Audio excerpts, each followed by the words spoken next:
Ang Diyos ay nagsasalita sa pamamagitan ng kanyang mga isinugo. Ang halimbawa ay sa panahon ni Moises, na ang mga naang ay magsasalita sa kanyang bayan sa bundok ng Sinai. Ang mga tao'y lubang natakot ng ang Diyos ay magsasalita na sa kanila. Ganito ang pahayag sa Exodus 20:18 hanggang 20. At nakikita ng buong bayan ang mga kulog at ang mga kidlat at ang tunog ng pakakak at ang bundok na umuusok. At nang makita ng bayan ay nanginig sila at tumayo sa malayo. At sinabi nila kay Moises, "Magsalita ka sa amin at aming didinggin. Datapuat huwag magsalita ang Diyos sa amin, baka kami ay mamatay." At sinabi ni Moises sa bayan, "Huwag kayong matakot, sapagkat ang Diyos ay naparito upang subukin kayo at upang ang takot sa Kanya ay sumainyo, upang huwag kayong magkasala."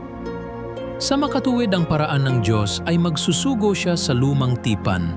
Ay mga propeta sa mga Hebreo 1:1-2 ang Diyos, na nagsalita ng unang panahon sa ating mga magulang sa iba't ibang panahon at sa iba't ibang paraan sa pamamagitan ng mga propeta, ay nagsalita sa atin sa mga huling araw na ito sa pamamagitan ng kanyang anak na siyang itinalaga na tagapagmana ng lahat ng mga bagay, na sa pamamagitan naman niya'y ginawa ang sanglibutan.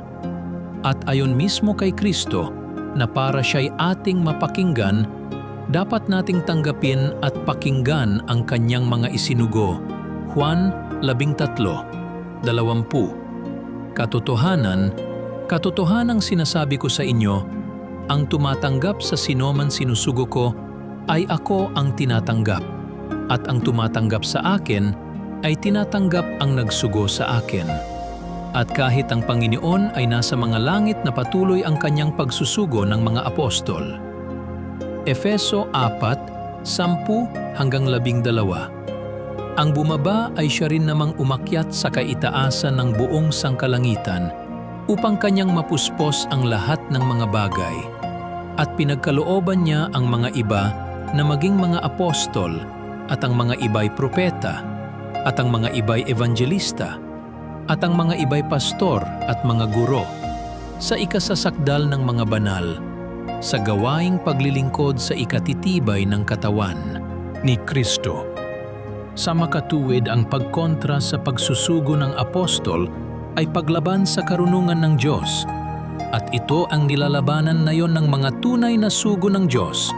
Walang iba kundi ang mga aral na nilalabanan ang karunungan ng Diyos.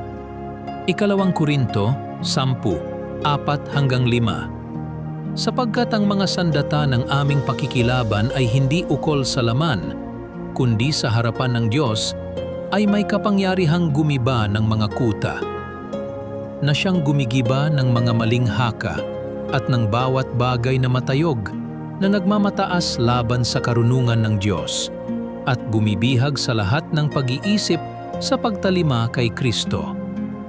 Maliwanag naman ang salita ni Kristo na ang pagsusugo ay ayon sa karunungan ng Diyos.